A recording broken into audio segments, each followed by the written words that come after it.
and of the two. And I find that they are generally mess up the and of the one, the and of the two. Drummers are the same way. They mess up the and of the three. Mm. They might mess up the third beat. Mm-hmm. You know, so one could feel this continuous action going on, you know, which is what goes on all the time. Barry, you mentioned Bud Powell before as somebody who came out of the Thelonious Monk School, and somebody to whom you are emotionally close in your playing. Yeah. Bud's got a couple of reissued records now on Blue Note that have just come out, some marvelous things. Yeah, beautiful things. Let's take a listen to the track Some Soul from the amazing Bud Powell recording. It's a new Blue Note reissue. Features Paul Chambers and Art Taylor. Here's Bud Powell. You know, the only way to have something like that kind of place, we didn't sell alcohol or anything, so there's no way to really. I thought of it more as a school than as a place. You know, even though we had all of it, we had the school, we had a performance place, because you got to think, Jackie Byard's band, I guess they haven't performed since our place, because they used to perform every once a month, you know, and that kind of thing. So we do need it, and I think about Chris Anderson, too, who is like my love. Well, Chris will be on the concert anyway. He'll be on my big concerts because he's on every big concert I have. But you had Chris about once a month. Oh, yeah, and Chris worked there, you know, so we I don't know how it's going to work. I'm hoping that maybe the mayor might be listening, and he might be sympathetic to the cause of jazz, since we are the underdogs. And I know, I hopefully, maybe he might dig being with the underdogs for a minute, and maybe the mayor will come up with something, you know. Or somebody. It's certainly well, you know, one thing about leasing space. Oh yeah, well, you know what it is. It's like, you know, like the landlords aren't really. There aren't too many landlords in New York who are sympathetic when it comes to cultural endeavors. You know, I even heard a report that maybe Trump owns that place now, and so this is a message to some of the Trump's friends who might, even though I don't know if any of his friends might be listening, because, you know, most people like that, they only go to discos and things to be seen, but just in case, maybe he might let me go in there, back in there for free, you know, until he gets ready to tear it down, which is probably what he's going to do anyway. But valuable property near the convention center over there. So you know, we just need a little help. It's really funny. I've been thinking about it. I say, every time you read about, this is to all the stars out there accidentally who might be listening to a show of this sort. I doubt it very much, but, you know, we have so many stars, and every time you look up, one of those stars is in one of those discos. And you know what? Out of 5 years being at the Jazz Cultural Theater, a nice little place, very seldom did I have one of those stars. The only person that really came to sort of support that place was Lionel Hampton. You know, Lionel Of course, Hampton. you were a star. Well, in the place. say, I'm not even thinking in terms of musician. I'm thinking about the Eddie Murphy, or the this person or the that person. Every time you look up, they give their. They be helping some disco, and I sure would love to see one of them. I can say this to everybody out there. There is one actor who we all must really give credit to, and we have to really, everybody should dig him because he digs jazz, and that is Clint Eastwood. Clint Eastwood right now is doing the Charlie Parker story, and Clint Eastwood is partly responsible for Around Midnight, and that is the one actor out of all the people, out of all the actors and actresses, and out of all the entertainers, you know, I mean, it's about time some of them start jumping off of bandwagons like discos and start going to these little places in the corner where people are really trying to do something, you know? It's really weird. And but Clint Eastwood, I tell you, I went out, I did part of the sound. Me and Walter Davis did too. We did part of the soundtrack for the Charlie Parker. You know what it was? It was like we played with Charlie Parker with strings with this great big orchestra, and they have a little click track. And here we are playing with Charlie Parker. See, Charlie Parker, when he recorded with the strings, he didn't have that many strings, so it's sort of small sounding.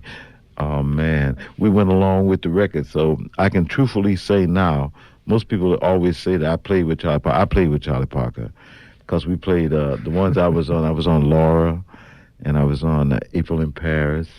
So I played on Laura and April in Paris with Charlie Parker and this great big Oh orchestra. yeah, is this going to be shown as some sort of a live date with strings? Will he? No. Well, it's how's going it to just be part of the part of whole the thing. soundtrack? Yeah, oh, it's going to be part of the whole thing. Well, Mhm. we did a lot of things. We did a society band thing. We did a rhythm and blues band thing. And it's real weird too, the society band thing. Just to people ought to get ready for this movie because it should be interesting. I hope it is. It's like I don't know if one's supposed to talk about this kind of stuff, but anyway, the society band thing that we did, I kept hearing this mistake. I said, I wonder why they keep making the mistakes in there. And it was almost as if Charlie Parker had come to this dance or something. Or I don't know how it works, but they had seen him. And so they started flubbing. Everybody, they must have started whispering, oh, there's Bird. And so they started flubbing. So we had to really do the flubbing.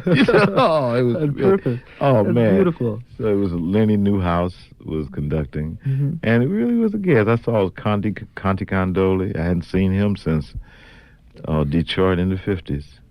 And oh man, Yeah. Clint Eastwood is it? Speaking of Bird, I know again from coming over the liner notes, you sat in with him one time. No, a couple times. Oh, a couple times. Oh, yeah. No, I read it as one time. So there's some No, new no, there's some breakthroughs there. discrepancies there. No, we went to the Greystone Ballroom one time in Detroit, and his band didn't show up. I think Andrew White was part of the band. They were coming from Chicago, so the band didn't show up. So we played with Bird on his first set, all the little young cats. Uh-huh. So we had a ball because Bird was a very beautiful person. And then I sat in with Bird too at I might have sat in with Bird when he played with Candy Johnson. It was Candy Johnson. Candy Johnson. Well, Candy Johnson and his peppermint sticks. That's what he was called. He was a very good musician. Candy, he was last teaching at Oberlin, Oberlin? in Ohio. Yes, Ohio. And Candy had a band. See, Bird came with odd kind of bands. They were more rhythm and blues bands.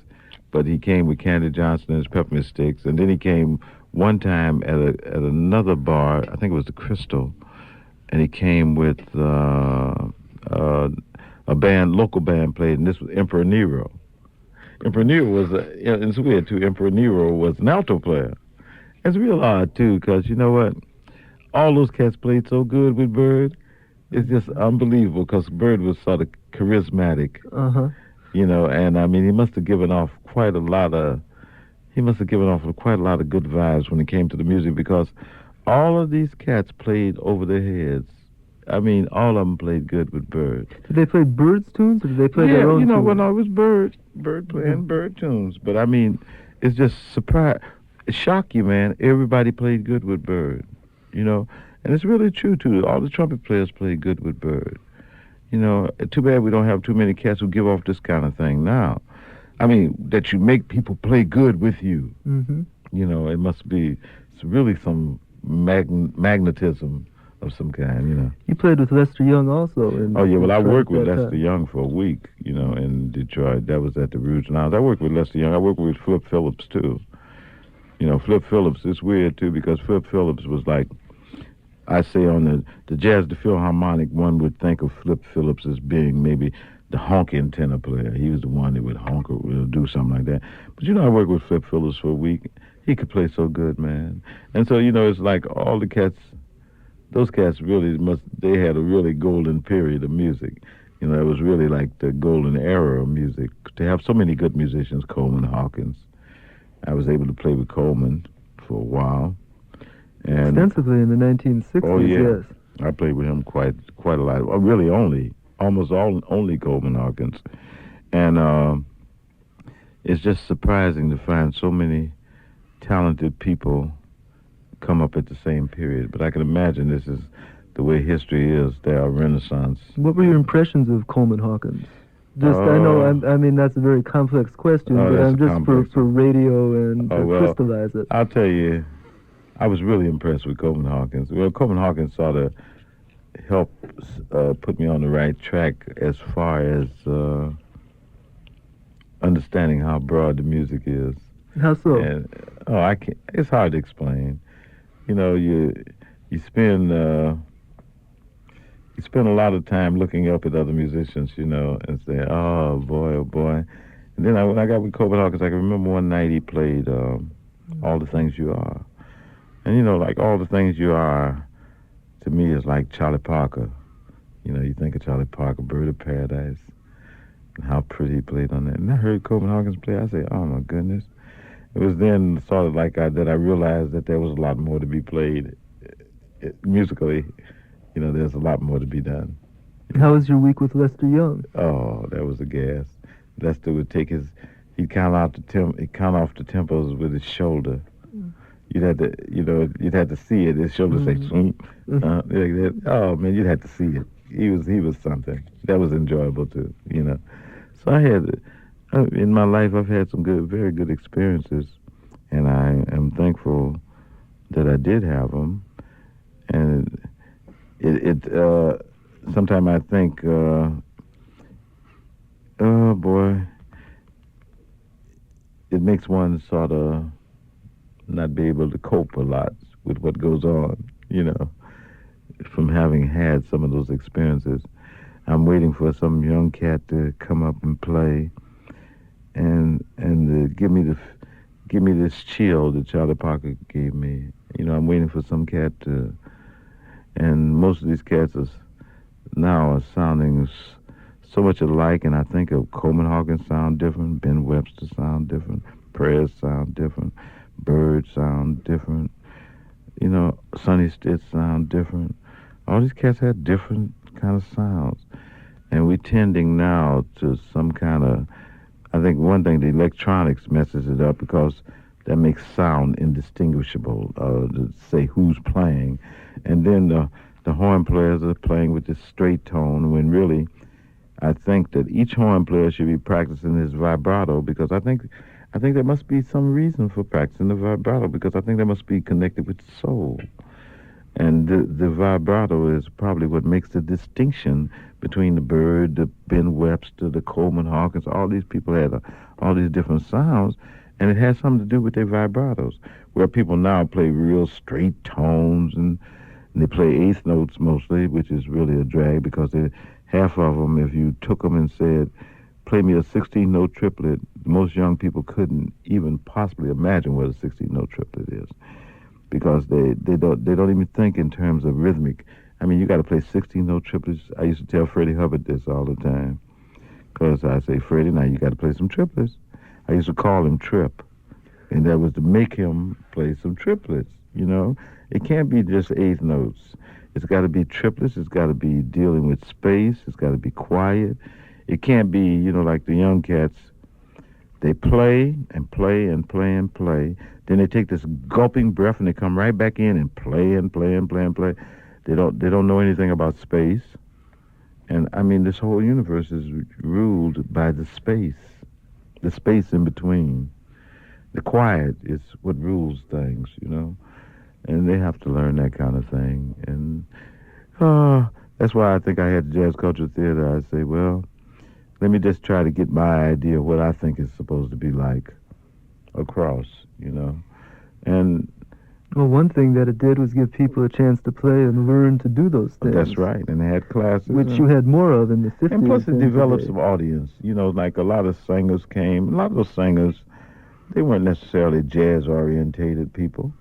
But, you know, they became jazz-orientated people. Now they know jazz songs. They know some jazz lyrics to some jazz songs. And this is the blessing, is that we don't have exposure like other art forms. Our exposure is very limited. I mean, our exposure is getting less and less. And about the only thing that we can do is try to create an audience ourselves. And each one of us has to, in his way, try to turn some young people onto this, because they will not hear it anyplace else. They won't hear it anyplace else. We're like stuck in a corner, and they decided to just try to abolish us. And we can't have all this just gray-haired audience. We got to get some of these young people interested in jazz, you know. That's why I went into a place, I went into a club, and I know it's not I had a big argument with another pianist, not a big argument, with the pianist's wife about this thing. I went into this club. It's a noisy club, but it's a beautiful place. It's called the Chapiteau. And, it's a nice club, too. But the people are youngish, and they're eating, too, and it's sort of noisy. It reminds me really of how Bradley's used to be, you know. And I said that, like, this friend of mine's wife said he couldn't go in there because it was too noisy. And I said, well, look, we are obliged and we are forced to go into the Lion's Den because 99% of the world is the Lion's Den. So we have to go in there. We have to. If they hadn't invited me to Saturday Night Live, I'd have to go on Saturday Night Live and try to make them dance to me. If I was invited to some of them other things, I'd have to go there. If they invited me to the rock and roll Hall of Fame, I'd have to go and I have to show them that rock and roll ain't the only thing that's music in this world. So it's like we have to go into the Lion's Den. We have to learn to do it, and we have to try to draw some of those young people to us. And each one of us as a jazz musician, that is our role, especially here in the United States. It's not so much in other countries. Unfortunately, this is a fault of the country where the music came from.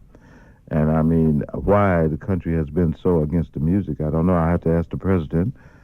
I'll get on the phone to him one day and say, why don't you endorse jazz as a national? It really should be called the national. Wasn't there going to be a bill in Congress? Oh yeah, it's supposed to be, but even to have to go through that, it should be immediately. Mm-hmm. It is our cultural contribution to the world. There should be no going through anything. That should be one of the quickest things ever done. They did that quick stuff with that other thing that's messed up the paper and stuff like that. But I don't see why they can't do some quick. Get on Kennedy. He's another one of them rich people. I don't see why he don't come to some little jazz cultural theater. Why didn't he come to the jazz cultural theater? I'd like to ask the president why didn't he come to jazz cultural theater when he came to town. I'd like to ask all the senators. I'd like to ask all the congressmen. I'd like to ask all the big movie stars. Why didn't you come to the jazz cultural theater just to see what a little homey place was like? I mean, you wouldn't have to spend too much money. Maybe you would have left some of your money anyway when you saw how hard times we were having trying to keep jazz alive. I wish that we could get out, but see, the only thing about this is the wrong people aren't listening. I mean, the right people, these people who I really would like to talk to, like the President of the United States, he's not listening to WKCR particularly. He's in Washington D.C. Barry Harris, let's listen to some music, and maybe they are listening, and maybe Eddie Murphy might call. It's possible. One never knows who's out there. Really, it's the truth on this station. Boy, you fool me if I could find out that somebody like Eddie Murphy or Richard Pryor was a jazz buff, I'd die. They'd have to prove it to me. I think. Well, anyway, you never know. You never know. You never know. You were kind enough to bring a record that I don't think has ever appeared in this country, and there are only a couple. I think that's the one. I tell you how I got that record. I had to buy that record myself in Japan. Is that right? That's really the truth. I went to Japan, and they put out the record in Japan. I think that's the one. It was recorded for MPS in 1972. They put out the record when I went someplace else. A few things. I'd like to say, like I mentioned Clint Eastwood, there is one other star that one should mention who did at least have some jazz people on his program, and that was Bill Cosby. One got to really give him credit for that, because that's the first time, you got to think about it. That's the first time jazz has been on primetime television. He's had Art Blakey up there. Yeah. And, other people. Jimmy Heath. Was it Jimmy Heath? And, it's weird. That's the first time jazz has been on. I'm also talking to Johnny Carson. I don't know why. He has this great big jazz band up there, and you never hear him. And I wonder why he doesn't have any jazz artists come on his show. And I was hoping that I could get Liz Taylor, when she gets on a motorcycle with her black leather on, maybe she might come to one of the jazz clubs and just check it out. Oh, we're getting nasty here. Oh, boy, wait now, I got some other things to say, too. I'm supposed to say, one of my favorite people called Maury. Maury is one of my favorite people. Maury is a very beautiful story. Maury had a son who was always at the Jazz Cultural Theater. And one day I received a letter from Maury after I hadn't seen her son for about 2 or 3 days, and he had passed away. He had gone to the hospital and died in 24 hours. And so Maury started taking lessons in her son's place. So Maury, with all this pretty white hair, you should hear her play Monk. She's got a couple of Monk tunes. Well, along with my 8-year-old, I got a little 8-year-old who plays Monk too, And wait, I'm supposed to mention a couple of things I got to mention. Like Take your time. one thing at the Jazz Cultural Theater, one of the interesting things was that the majority of people there were Japanese. The majority of the people who came as students, if I had to say what was the most, it would be Japanese. It's like Japanese came here and you would think they were going to college, but they came over here to study at the Jazz Cultural Theater. It's really an odd thing. Well, you're very well known in Japan. Yeah, it's really something. I had to go to Japan to find out I was a star. It wasn't from the United States. I had to find out. And I try to tell people that it's very important that we know that we're stars at home, that we won't be so trifling. Maybe I'll stay out of OTB, and I won't be going to the racetrack and stuff. If people come up and say, you aren't supposed to be here, you're Barry Harris, you're famous, and then what does that have to do with going to the racetrack? Maybe I'll stay home and practice. I'll stay home and practice because people will start saying, oh, I know you. And then you can't fame is trouble. They'll harass you. You can't drive around that much. And also I'd like to mention that, it's weird. I've had teenagers on my concerts, and you know what? Like one teenage group I got from Brooklyn, a high school in Brooklyn, and you know what? Not one teacher, the principal didn't show, not one parent showed, and the kids refused to leave, and we caught the devil with the parents because they left late. The last concert, the very day that I had my concert, they had an article in the paper about the homeless kids all around the middle of Midtown, living in hotels and people moving and doing this and that, and they was being bothered. And you know what? I had some of the homeless kids on my concert, and they were the most beautiful kids I ever had. Little young kids from 9 to about 14, they were presented on my concert. And, I'm just saying these things to show people that there are beautiful things that happen in New York City. New York City is it's supposed to be, like I consider New York is supposed to be the center. We aren't supposed to be influenced by that jive stuff coming out of Hollywood. A southern climate like California has produced but one thing. There's only one thing that a southern climate can ever produce, and that is siesta. They all take a nap in the afternoon. We can't let Hollywood influence us, and they're really doing a job on it because every movie, every commercial, everything has got this rock and roll stuff. It'll drive you crazy. You can't even watch a movie without hearing this old weird music, these old loud drummers, and doing all this stuff. And, it's getting to be a drag, and it's about time that some of the big people out there start paying attention to us little cats and let us get a few things in, maybe have jazz on a commercial. I dare Timex or one of them things. Well, Timex has got a jazz one. I almost was on it, too. I missed it. It's a drag. Didn't something you once had a role in composing was actually on a commercial about 25 years ago? Oh, yeah. Well, I played the introduction to, I made up the introduction to Sidewinder, and that was used as a commercial, but I never got, you forget about that. Okay. I never got anything from that, because if I could have gotten some residuals from that, I could be in good shape. I've never had any residuals. Very few royalties, too. Jazz musicians don't get too many royalties. Let some of the record owners tell you your record never, in 20 years, your record still is paying for itself. You still haven't gotten to where you can say, oh, it's time for me to collect some money after 20 years, so people get a misconception and think we're sort of wealthy, but we're really very poor. And, I just wanted to say a few quick things. I was told a few things to remember, and I just want to make sure I remembered everything. Okay. You wrote it all down? Yeah, I wrote down a lot of it. You raised one point. You raised a point in the towards the beginning with your friend who has developed proficiency at playing the music of Thelonious Monk. Yeah. You were rather close to Monk yourself. Oh, yeah. You lived with him for some time. Well, I lived with him about 10 years. Well, and you've recorded a significant amount of his work. And when our next music segment, we'll be hearing Barry Harris interpreting music of Thelonious Monk. Oh, Will you tell us? I don't even know what to ask you about him, except tell us generally your impressions Well, of Thelonious Monk. well, we should know that Monk was really the most prolific composer of this century.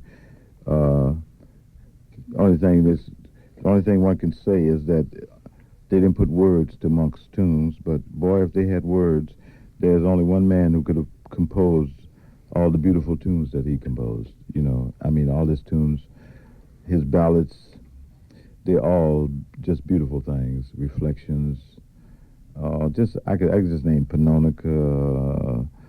I'm not even just Round Midnight, Ruby, My Dear. All these things are just works of art. You know, it wouldn't be nice to hear one of them on a commercial or something, on one of those commercials where they're advertising pantyhose. At what point did you first hear Monk's music? Oh, well, that's early. That's like at the beginning, too. Mhm. You know, that's like at the beginning of... Do you recall the records that you were into at the time? Well, you know, you had your 78s. We didn't have this stuff, this 33s. Mm-hmm. We had the 78s, and Monk, well, Round Midnight was one thing. Then there was Doom Boom Boom Bang, Mhm. Off Minor. Mhm. Quite a few other Mhm. tunes, you know. That came out on Blue Note, I guess. You know, in the late like, 40s. you know, one thing that's really, I worked at the English Squire after Monk died, and I said, the first gig I had after Monk died, I said I wasn't going to play any tune but Monk tunes all night. I played Monk tunes all night long. I was there. That was quite a night. And it's like, you know, there aren't too many composers that you can play their tunes all night long and have a nice time. You know, and I mean, because Monk wrote vehicles on just about anything, all songs. You know, he's got something on Lady Be Good, he's got something on rhythm, he's got something on the blues. So you can have a ball, you know, playing Monk. Did you rehearse together a lot, practice together? No, one time we really had a good time. I mean, as far as playing. One time he made me, we started playing the song My Ideal, and he made me play that song over. He would take a chorus, I would take a chorus, and I wish it had been recorded because it was interesting. He made me do this about 100 times. He played 100 times, and I played it 100 times, and I know the message I got from Monk. I'll tell you the message I get from Monk. I got some tapes of Monk practicing a song in tempo for 90 minutes. Now, the average person out there, we mostly spend our time practicing, where really what we should really spend our time doing is practicing. Well, let me explain that better. We spend our time practicing what we don't know, but really what we have to start doing, especially jazz musicians, we have to start practicing playing. Monk practiced playing. Monk would play 90 minutes in tempo, one tune by himself practicing. So that when Monk went out to a gig, he had been playing every day.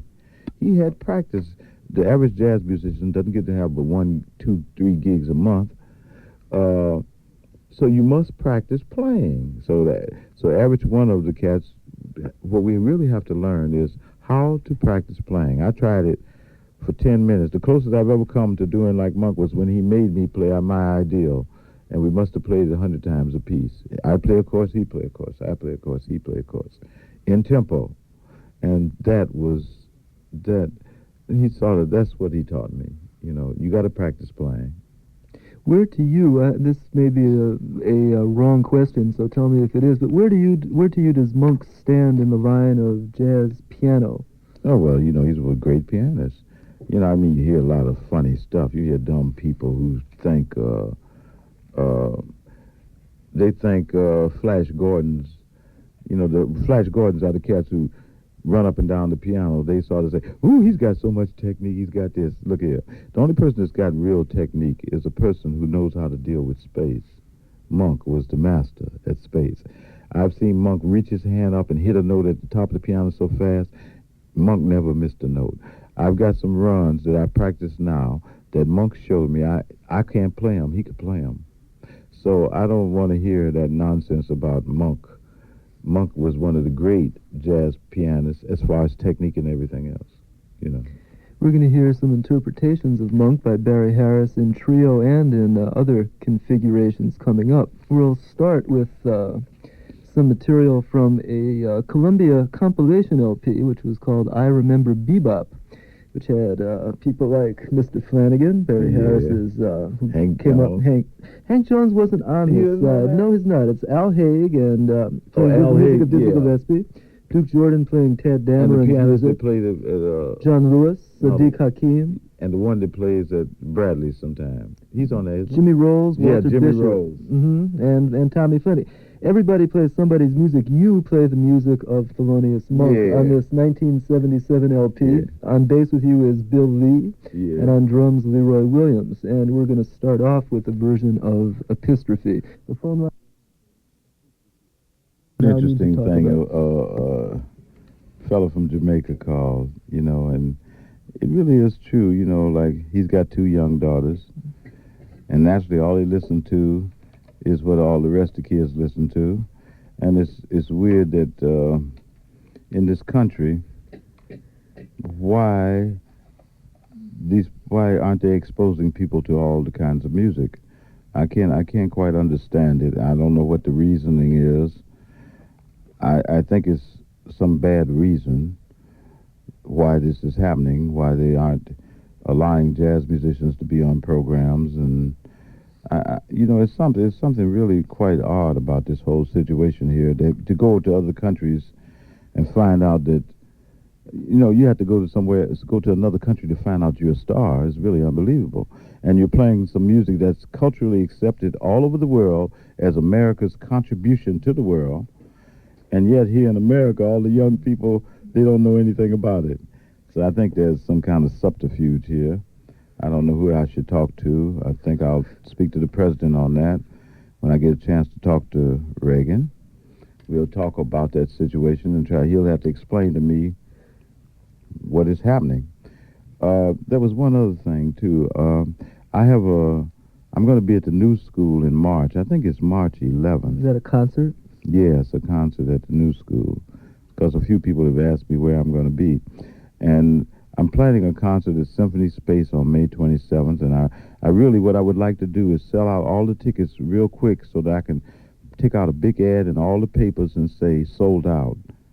You know, I noticed that these rock concerts, they're sold out in the afternoon. I'd like to see a jazz concert sold out, so I'll have to have another concert the next day, and I can rent the next day and say we're going to have 2 shows because so many people, so much demand. It would be beautiful to see this happening. I hope that Madonna is listening. Maybe she might want to come to a jazz concert and She's from Detroit. see what music really is about. She is from Detroit? Uh-huh. Oh, what a misfortune. Well, Detroit produced quite a few things, you know. I mean, she reminds me so much. It's so weird about people like Madonna. She reminds me of one of them old shake dancers. We used to have to play for the shake dancers, you know. Except, well, I mean, she does it to rock and roll. Like, the shake dancer I best remember is a lady named Baby Scruggs. And see, Baby Scruggs she would shake dance. You'd have to play Cherokee as fast as you could play it. And you'd play Cherokee as fast as you could play it, and Baby Scruggs would start dancing. And boy, if you wanted to see some shake dancing, because Baby Scruggs had one of them bodies where she could move anything she wanted to move at any time. And so these tassels would start flying this way. And, you know, Madonna sort of reminds me of a stripper. You know, like, that's about what it amounts to. She should be in one of them striptease joints, sort of. But, I mean, that's one of them things. Speaking of dance, you know, I saw in a movie on Art Blakey a bunch of English dancers, young black English dancers who had a set all set up to Art Blakey's music. You probably have seen this. No, I haven't seen that Yeah, one. it was unbelievable. Some Well, great, you know, great dancing over there. That was one These of the people had their whole routine really hooked up. That was one of the calls, too, man. You know, like, also at the Jazz Culture Theater, we had tap dancing thing. You know, we couldn't even get it off the ground because I don't know why people, I don't know what this thing is against tap dancing, because really one of the greatest cats I know in the world is a cat named Jimmy Slide. And one of the ladies who was the great dancer is Tina Pratt. See, Tina would be she was one of my teachers down at Jazz Cultural Theater. And Jimmy Slide came in there and did a few things, plus a tap dancer called Lon Chaney. He would come in all the time and tap dance, so we had a lot of dancing. I don't know why this disassociation jazz away from dancing, because that's the way it always was. So really on my big concert, I always have dancers just to show that they dance to jazz, that kind of thing. Mm-hmm. Well, anything else come up in... Let's see, what else came up in those calls? I still haven't gotten a call from one of them big stars saying that they're gonna change their ways and come to a jazz club. I'd love to see one of, come to the Blue Note or come to the have them limousines parked in front of the Sweet Basil. Have them limousines parked in front of the Vanguard. I've seen Robert Redford in Sweet Basil. Oh, yeah? Yeah. Oh. Well, they were filming a movie outside. Oh, yeah, well, I figured that might have been it. But, it would be nice. I would love to see a line of limousines out there with all these big football, even the big-name athletes, Dwight Gooden and all these big names. Well, the Knicks have a guard who plays jazz piano in the off-season. Oh, yeah. Rick Carlisle. I wish we could get Hernandez or some of them to do something, like come to a jazz club. We got to, what do we have in New York? We have the Vanguard. We have the Blue Note. We have Sweet Basil. We have the Bradley's. Village Gate. We have Bradley's. Zeno's. We have we're gonna forget some places. Chapiteau has been having some jazz. And the Angry Squire, where you just had a gig. Yeah, the Angry Squire. Weekend. That's right, the Angry Squire. And there's Visiones, a new club on McDougal. Now, it would be nice to see some of these limousines parked in front of the Angry Squire. Yes, it would. Parked in front of, because it's weird thing about limousines, they draw people. See, because if we can get a one star to come to the place, he'll draw some more people, and then maybe we can turn some of them on to jazz. It sure would be nice. Well, it sure seems that we have a lot of people turned on to jazz who are tuned into WKCR today because the phones have not stopped ringing. Yes. And this is this happens when Art Taylor has guest stuff, but never on one of my shows before. I'm controversial. Are you really? Oh yeah, man. I create Define controversial. Yeah. Some people agree with what you're saying and some don't. Absolutely. And so you're going to have all kinds. This happens to every place I've been on the radio in Indian City. Because I'm sort of outspoken too. Because if you're going to be poor and a jazz musician, and old as I am, I can't change my style. So I say what I want to say. And it might be pleasing to some, and it might be unpleasing to others. But it's very well said. But I just say it anyway because it would be nice. What's wrong with one of them big stars' next movie having some jazz musicians in back of it? Well, now you said you were actually you're in the new Charlie Parker movie. Yeah, but what about one of them the other movies?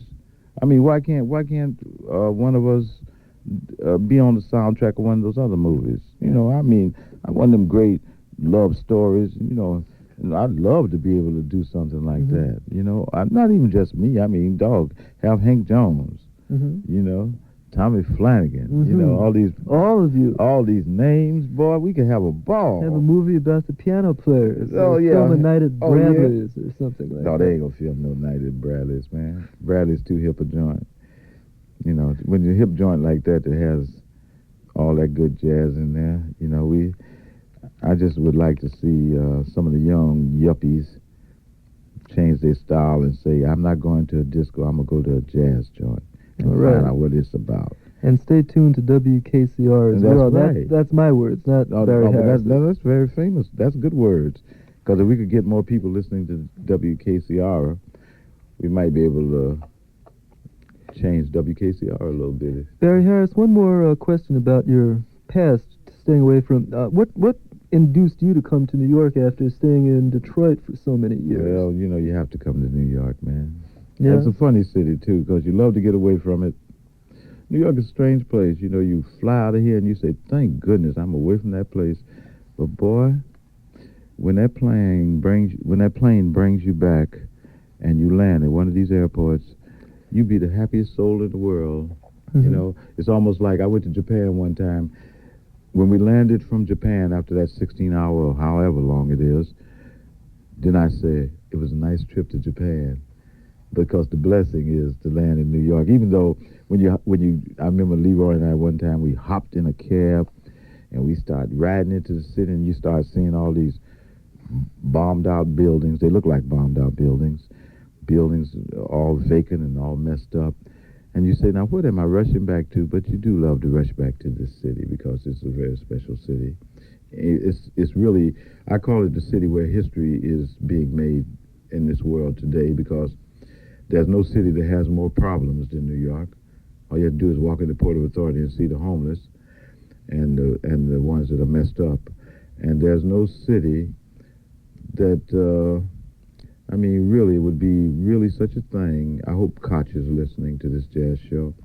It would be such a thing if he could really bring about a change in New York so that it could regain the status of being the finishing school of the world and the greatest place in the world, you know. I just wish that that would be the thing. That should be all. The only thing, the thing I say mostly about New York, and I say this to all the young, is that we can't let other people be, we have to be the example setters, and we're supposed to be the ones who set the example of the trend of the United States. We can't let Hollywood do it. We can't let Chicago do it. We can't let Detroit do it. We can't let no other city do it. We have to do this. And so we're supposed to be the examples, and the young should be the perfect example of how young should act, and the old should be the perfect example of how people should grow old graciously. We have to cease this stuff being a society where people don't want to grow old because everything's geared to the young, but we must grow old gracefully. Gray hair cannot be hidden all the time. And I just wish that we had a better world right here in New York City. That's all. Well, those are the words of Barry Harris, who I think that those are probably the last words you're going to hear on this profile, because he has to go. I got to go to dinner. Okay, well, dinner time. We're going to be with you, though, till 8 o'clock. Barry Harris, the exemplary pianist, composer, educator from, and... But Ted, let me tell you this. Yes, sir. Thank you very much for having me on your show. See, this way, you know, it's like going to a psychiatrist. I relieve some of my tensions. Oh, you don't say this except on the radio? Oh, yeah, I say it on the radio. See, the radio is my psychiatrist. So what I do, I say everything I want to say, then I go out and I'm happy again. So right now, I'm a happy Barry Harris, and I want to thank you for making me happy. Well, I thank you very much, Mr. Harris. It's been quite an education listening to about 40, 50 hours of your music over the last 3 weeks preparing for these 2 programs. Oh, thank you. And we're going to be spinning more music by Barry Harris until 8 o'clock this evening, while Mr. Harris maybe can have some dinner while he's listening to the rest of the show. I will listen, and we'll call you back, too. Yes, we're going to try to hook up a musician show sometime around the time of the concert and have Barry Harris talk about the music of Art Tatum, Thelonious Monk, and Bud Powell in some detail. For sure. Okay, that'll be happening in May for sure, as long as I'm still here. Okay. And everything is happening right. We're going to head on with some more music now. Now we're going to hear Barry Harris playing the music of Thelonious Monk, and also music in a Monkian vein, if not necessarily Monk's composition. We could do it, but you're mischievous. Sort of. I never knew about this side, just being out there I love that. on the stage. That's the great thing about being on the radio, is getting to meet the people you've been admiring for so many years. Thank you very much. Okay, and thank you. We're going to get to some music now and take a few more calls and then let Mr. Harris have his dinner. We're going to hear a Monk medley recorded live at the Jazz Cultural Theater, March 2nd, 1984. The name of the LP is For the Moment. It's on Uptown Records, 2720. Rufus Reed here on bass and Leroy Williams on drums. The Monk medley consisting of Reflections. One tune is misnamed. Yes, and I was about to say that. Okay. Reflections, Light Blue, they list Well You Needn't, but it's really epistrophe. Right. And Rhythm a Ning. The Monk medley performed by Barry Harris with Rufus Reed and Leroy Williams.